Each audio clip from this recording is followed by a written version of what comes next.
Trizac. L'original.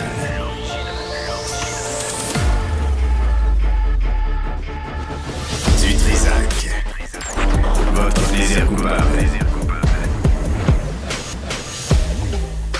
Bonjour tout le monde, excusez-moi, je suis occupé. Là. Faut que j'ai fait des bandes dessinées. Vous savez ça, hein? Alors moi, faut que j'ai... Aref Salem, A-R-E-F... Non, S-A-L-E-M, S-A-L-E-M. C'est une blague pour annoncer ce qui s'en vient. Bonjour tout le monde, bon lundi. On est quoi? On est 17 avril. On va parler aussi des fraudes vers midi 40 et aussi des femmes en fauteuil roulant qui n'ont pas vraiment accès, de la misère à avoir accès à des mammographies. Alors, si tu n'as pas le goût d'aller à ton rendez-vous et tu retardes des mammographies, il y a peut-être des conséquences sur la santé. On va en parler vers 13h15. Bon, tout d'abord, André-Sylvain Latour, c'est quoi ton rôle? C'est quoi ton titre ici, au fait? Comment on te présente? Gardien du fort. Gardien du fort, OK. Arrête. Chef de la rédaction. Y a-t-il une autre proposition? Florence, as-tu quelque chose à proposer? Concierge, parfait. Aref Salem, le patron d'Ensemble Montréal. Monsieur Salem, bonjour. Bonjour. On va d'abord placer les choses. Là, on apprend, on a appris, André, Sylvain, que Madame Plante passe du temps parce qu'elle signe sa bande dessinée pendant, ce qu'on comprend, pendant le conseil municipal, pendant les heures de travail. Je te dirais, Benoît, qu'on fait plus que le comprendre. On le voit sur les images du conseil de ville qui ont été diffusées hier. Je me suis adonné à regarder un petit peu, puis On les voit là, présentement. Bon, voilà, exactement. Donc, tu sais, c'est sûr que sur le coup, quand on regarde ça, on se dit, peut-être qu'elle est en train d'écrire dans son agenda ou quelque chose, mais tu vas voir, elle va fermer le livre. Et voilà, mais un petit signet également dans le livre. Et je te fais remarquer il va être content. Je te fais remarquer aussi que à sa droite, il y a aussi quelques exemplaires, puis il y en a aussi à sa gauche. Donc, j'imagine que ça doit être les signés et ceux à signer. OK. Et ça, c'est M. Rabouin qui parlait? Là, je sais pas trop dans cet Limoges. extrait-là, mais c'est un peu, là, c'est un peu quand tout le monde parle. Là, on voit, t'en as-tu eu un? Je vais te le signer, je vais te le donner. Alors là, Mme Plante, en plein conseil municipal, est en train de dédicacer sa bande dessinée au lieu de, je sais pas, s'occuper de la business. Oui, c'est ce que ça semble être, effectivement. Je te dirais que c'est de ce qu'on peut voir sur les images, c'est du matin, du moment où est-ce qu'elle arrive, donc autour de 9h30, 10h moins quart environ, jusqu'à la pause qui semble être autour du midi, à peu près. Donc, ça dure quand même quelques heures. Là, André-Sylvain, tu as vérifié aussi le registre des visiteurs pour Mme Plante. Ouais. Est-ce qu'on peut en parler de ça ou il faut vérifier encore? Non, écoute, on peut en parler. On n'a pas d'heure, par exemple. C'est peut-être là qui est le petit truc. Valérie Plante a toujours dit, évidemment, qu'elle avait fait ça sur son temps. Sa bande dessinée. Sa bande dessinée, bien sûr. Qu'elle avait rencontré son éditeur, qu'elle avait rencontré son illustratrice sur ses propres heures.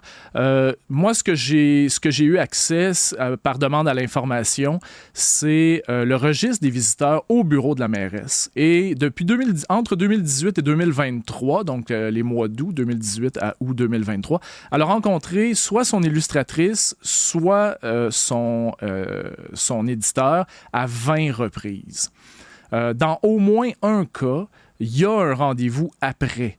Donc, on présume qu'elle n'est pas en fin de journée à ce moment-là. C'est pendant une journée de travail. En même temps, nous, on se disait, elle écrit une bande dessinée. C'est un peu, tu sais, elle a bien le droit d'avoir une vie privée puis faire des choses. Mais là, quand c'est rendu à l'hôtel de ville... C'est un peu ça qui est la question en réalité. C'est est-ce que quand tu mets les pieds à l'hôtel de ville, ça devient une affaire de maire? Et c'est ça qui est la question en réalité. Ouais. Tu sais. André-Sylvain Latour, merci. Aref Salem, vous êtes là.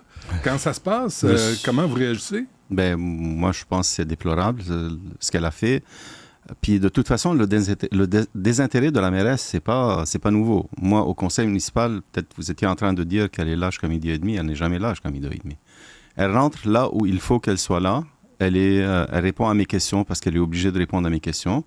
Il y a les points d'une déclaration ou deux, trois déclarations. Elle est là pour les déclarations, puis après, elle quitte.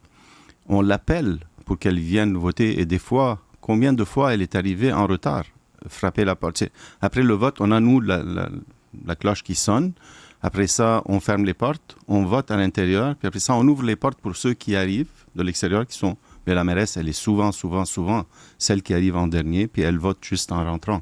Donc, il y a un désintérêt de la mairesse, puis avec ce désintérêt, je me demande, je ne sais pas si elle va se présenter la prochaine fois. Mais de quoi on parlait, là, de quoi vous parlez? Parce que c'est plate, puis ouais, s'il y a autre chose à faire. En fait, j'étais au conseil, puis effectivement, c'est le temps du conseil, c'est le temps où c'est supposé, on est là une fois par mois pour voter des dossiers importants pour les citoyens.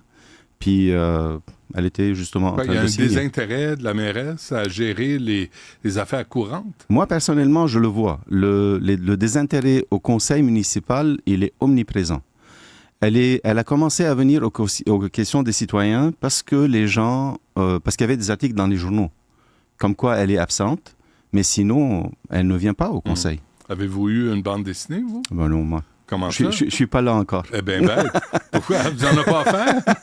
Non, j'ai pas encore un éditeur qui... non, mais est-ce qu'elle vous a pas dédicacé un livre? Non. Tiens, ref, tiens, mon ami, je t'en offre un. J'étais pas parmi les chanceux. Ah non, c'est ça. Mais le signal que ça envoie aux gens, tu sais, puis déjà, les élections municipales, il n'y a pas un grand taux de participation. Effectivement. Le message que ça envoie, là, c'est que je suis ici parce qu'il faut bien que je le sois, mais... Si je peux faire autre chose... C'est exactement ça, le message. Et ce qu'on est en train de... Je vous ai dit, je suis en train de le sentir au conseil municipal, comme le désintérêt est là. Oui, parce qu'on a vu des élus à l'Assemblée nationale, à la Chambre des communes, jouer aux cartes, remplir des cartes de Noël, soit au Sudoku sur leur tablette. Là, c'est comme autre chose. Là. On est à Montréal, puis il me semble qu'il y a quelques dossiers à gérer.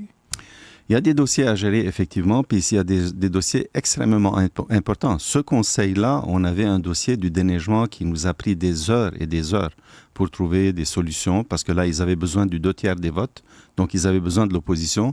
Ça a pris des heures et des heures. La mairesse n'était même pas là. Est-ce que c'est l'affaire du déneigement des trottoirs? Mais entre autres, le trottoir, les rues, là, il proposait vraiment une détérioration du déneigement. Et on a tenu tête, mais ça a pris des heures de discussion. La mairesse, elle n'était même pas impliquée dans aucune discussion. Aucune. J'imagine, André-Sylvain, tu as appelé le bureau de la mairesse pour avoir un commentaire? Oui, absolument. J'ai texté son cabinet et j'ai eu une réponse officielle comme quoi que la mairesse, en réalité, avait rapidement dédicacé quelques exemplaires pour des collègues qu'elle ne voit pas souvent. Et que rapidement, le mot revenait 2 fois dans le texto, rapidement, elle avait repris les activités normales. Est-ce qu'on s'acharne sur elle, là? Ben, c'est pas à moi de dire ça. Ce que je pourrais te dire, effectivement, c'est que quand on voit des élus, disons, signer des cartes de Noël sur leur bureau parce que c'est quand même de longs échanges, ça dure une journée complète et tout ça, on peut toujours relier ça à leur travail d'élu. Dans ce cas-ci, je crois que Mme la mairesse a souvent dit que c'était un projet personnel. Est-ce que son bureau au conseil municipal est l'endroit pour faire quelque chose de personnel?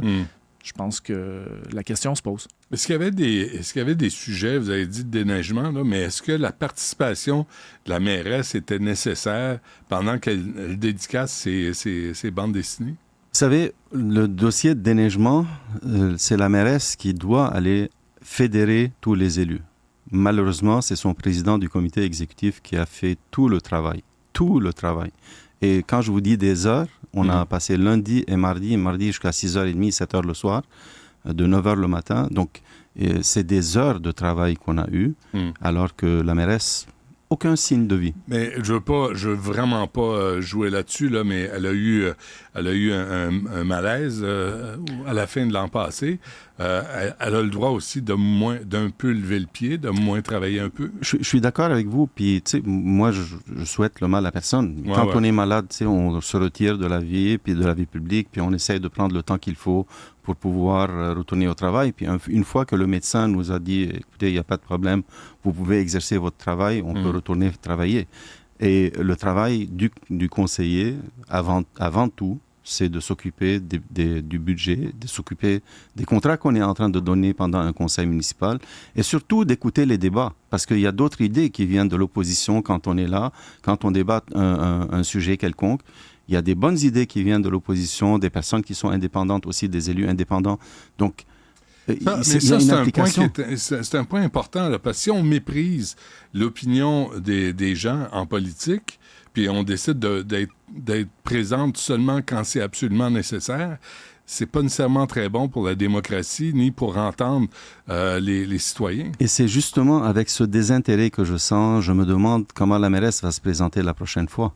C'est là où je me pose la question. On est tous capables de dire ce qu'on veut faire, mais c'est quand même, ça envoie une perception comme quoi je suis tanné. Imaginez si elle publie un roman. Elle sera jamais là. Ça va être l'enfer. Bon, as-tu autre chose à dire? André-Sylvain Latour, merci. Aref Salem, je comprends qu'en même temps, c'est politique. Vous, ça fait votre affaire qu'on montre ça politiquement à la télé, puis qu'on voit la mairesse faire autre chose que sa job au conseil municipal. Mais ça reste, c'est la réalité. Moi, tu sais, on n'est pas en train d'inventer... des images trafiquées. Non, mais je veux dire, c'est ça. C'est quand même, c'est des choses qui sont arrivées dans un conseil municipal, à un moment donné. On n'est pas en train d'inventer quelque chose et faire du chemin avec. Ouais. C'est une réalité qu'on est en train de proposer à la population. Ouais. Surtout si c'est une fois par mois. Mais c'est exactement, c'est 2 jours. Je peux comprendre aussi que c'est lourd, ces 2 jours. Mais il y a 65 élus, il y a 64 autres élus qui sont là tout le temps. Quand on est malade, on ne vient pas au conseil, on donne une raison médicale. Mais quand on vient au conseil, c'est justement pour s'impliquer et donner le maximum de nous-mêmes. D'après tout, les citoyens attendent ça de nous. Bon, ben, on va voir si la mairesse va réagir à ces images ou s'expliquer. Elle a été invitée, évidemment, elle est toujours invitée. Moi, mon cœur est ouvert. Je suis là pour me faire des amis, mais disons que la relation est à sens unique ces temps-ci. Aref Salem d'Ensemble Montréal, merci. C'est un plaisir. À la prochaine. À la prochaine.